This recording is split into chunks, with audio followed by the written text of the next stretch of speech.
Hello, friends. BT here, and welcome to BT's Corner tonight.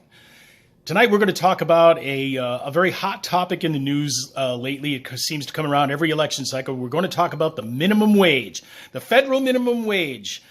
The federal minimum wage often gets confused with something called a living wage. Now, I got to make a couple things clear here. I'm not in favor of raising the minimum wage, and the minimum wage and a living wage are not and were never meant to be the same thing. A living wage is a wage earned by somebody so that he or she, with whatever they make in a week, a month, a year, however you want to measure it, would be enough to cover the basic essentials of life. That is, they'd be able to pay their rent or their mortgage, pay for their food, pay for their water, pay for their utilities, pay for their basic health care. Maybe have enough to put away a little bit. That is a living wage. Now, a minimum wage was simply a tool invented by the federal government a long time ago to offset the awful practices of child labor. We don't have that in this country anymore. We haven't had it for a very long time, and the minimum wage no longer fights against that, at least not in this country. Now, here's where I want to go with this. Federal minimum wage right now is $7.25 an hour. I've got this little graphic here. It's a little map of the United States. You can see on it, it's color-coded. The federal minimum wage, $7.25 an hour. The two states you see there in red, Colorado and Georgia, they actually have a state minimum wage that is less than the $7.25 mandated by the federal government. The states in blue are states that have a federal minimum wage, that have a state minimum wage that is the same as the federal. The green states are states that have a minimum wage that is actually higher than the federal minimum wage. Good for them. And the states you see in yellow, those states don't have a statutory minimum wage in that state at all. So they follow the federal minimum wage. All right, you with me? Good. Now, if the government decides to raise the federal minimum wage from $7.25 up to what everybody talks about, this push for $15, the $15 minimum wage. Here's what happens when and if the government does that. The government is going to artificially inflate or increase, but I like the word inflate, the cost of labor by more than 100%. In other words, let's say they pass the legislation in on October 1st of this year, 2019, and this is a hypothetical. I'm not saying this is going to happen. Let's say legislation got passed and the president actually signed it. Federal minimum wage goes from $7.25 an hour to $15 an hour on October 1st. That is the start of the federal fiscal year. You with me? All right. So on that date then, everybody's cost of labor who hires a minimum wage employee or who employs someone who makes minimum wage, their cost of labor more than doubles on that day simply because Uncle Sam mandated it so. It didn't come from increase in cost in the materials. It didn't come from any economic reason that caused the minimum wage to go up. It didn't come from any reason that the company or companies or corporation, whatever, suddenly started making a much higher profit and could afford to pay its employees much more. No, it is an artificial inflation of the cost of labor. Remember that. And here's the biggest thing about the minimum wage. I'm going to jump ahead to what I was going to say in my notes here. The minimum wage is always increased for political purposes. It is never, capital N, capital ever, increased for humanitarian reasons or for compassionate reasons, and most certainly not for economic reasons. The minimum wage is raised for political reasons, political purposes, and political purposes only. You must remember that.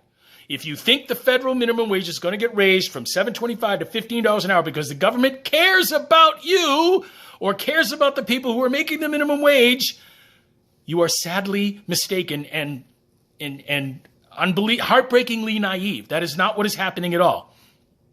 Now, let's just say on October 1st, the government's going to raise that federal minimum wage $7.25 to $15 an hour, and everybody decides to go along with this. And let's just say, for the sake of argument and for this video purposes, that no business will lay off any employees due to that raise in the minimum wage. Now, we know that's not going to happen. It most certainly will. Businesses will find any way they can to keep their labor costs low.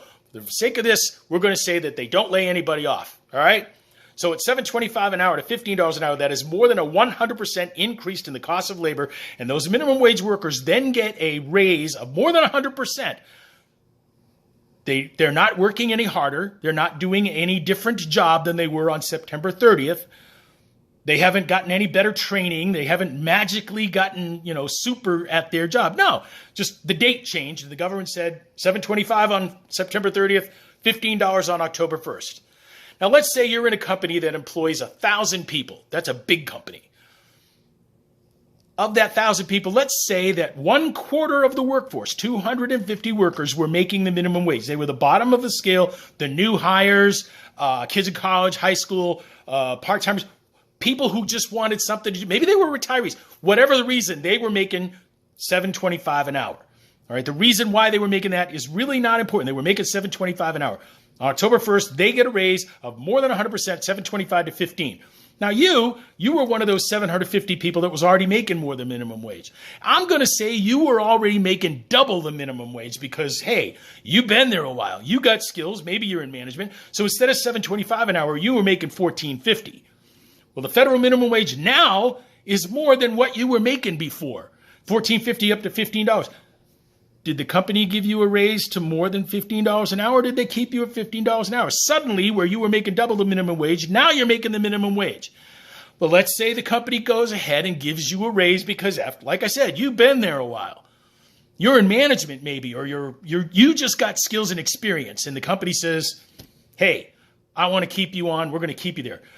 Was your raise more than 100%? I mean, if you were making $14.50 an hour, 100% raise would be, if my math is correct, $29. Did you get a raise like that? Just because the government said the federal minimum wage has got to go more than 100%?